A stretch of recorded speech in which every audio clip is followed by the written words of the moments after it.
estaremos haciendo un repaso en esta cápsula sobre los temas de base de datos y la parte conceptual, que de alguna manera nos falta complementarla, porque los ejercicios prácticos y nuestra concepción de la base de datos pues ya la hemos llevado a la práctica.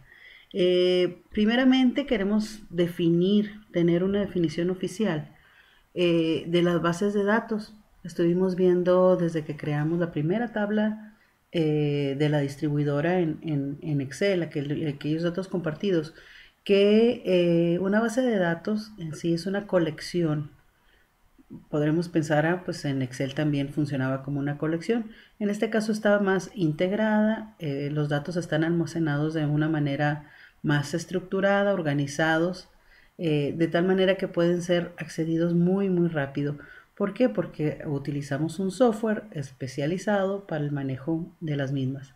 También puede ser definida como archivos relacionados. Si recuerdan, estuvimos viendo diferentes pestañas cuando hablábamos de Excel. Ahora, esas pestañas nosotros nos referimos a ellas como tablas, y cada tabla tiene por ahí alguna manera de conectarse con otra tabla más de mayor movimiento.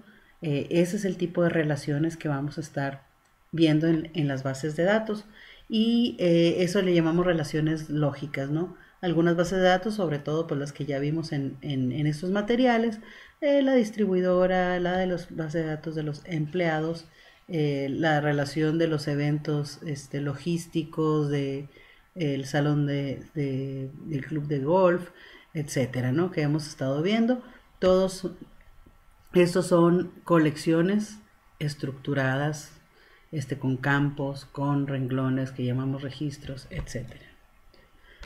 La base de datos no solamente es la base de datos en sí, porque recuerden que debe de estar almacenada o manejada a través de un equipo, que es el hardware, un software manejador de base de datos. En este caso vimos Access, sin embargo hay otros también abiertos más difundidos, como son MySQL, es SQL, Structured Query Language, y algunos otros software, ¿no? Que cuando hablamos de base de datos, pues hablamos de todo esto en general.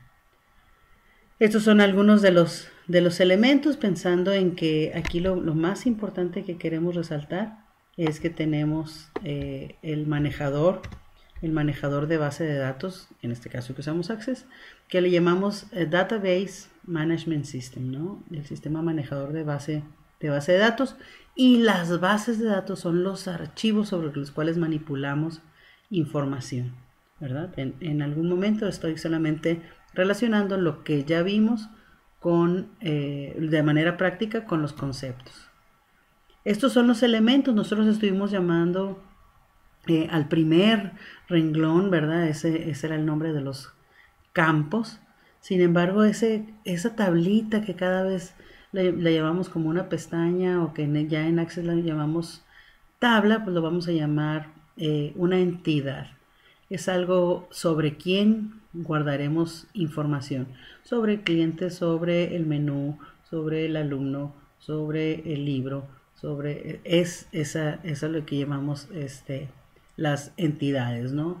Y tienen definidos algunos valores. Por ejemplo, podríamos decir que las carreras pues son todas aquellos valores posibles de las siglas de las 30 y tantas carreras existentes.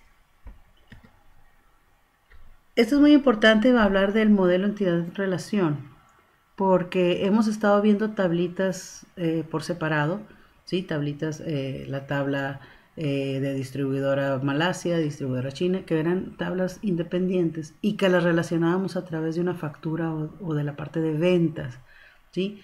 Este marco de referencia de entidad-relación, entidad le llamamos a esa tabla, ¿verdad? Y cómo se relaciona uno con otro, cómo se conectan.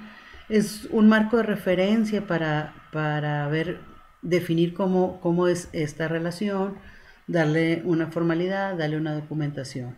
Y aquí lo que tendríamos que jugar son con elementos llamados entidades. En este caso decíamos alumno, cliente, menú, empleado, sus atributos.